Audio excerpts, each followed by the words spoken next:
সূরা ইখলাস কখন পাঠ করলে সাথে সাথে ফলাফল পাবেন? ভালো করে বুঝেন।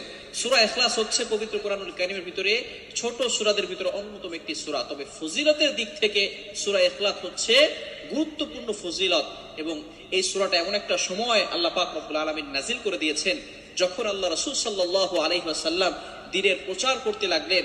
এমন সময় আল্লাহ পাক রব্বুল আলামিন এক আল্লাহর দাওয়াত দিতে লাগলেন। তখন কাফেররা আল্লাহ রাসূল সাল্লাল্লাহু আলাইহি সাল্লামকে কোশ্চেন করলো যে, মুহাম্মদ, তুমি তো এক আল্লাহর দাওয়াত দাও, আমরা তো কোটি কোটি দেবতার পূজা করি, তারা আমাদের সমস্যার সমাধান করতে পারে না।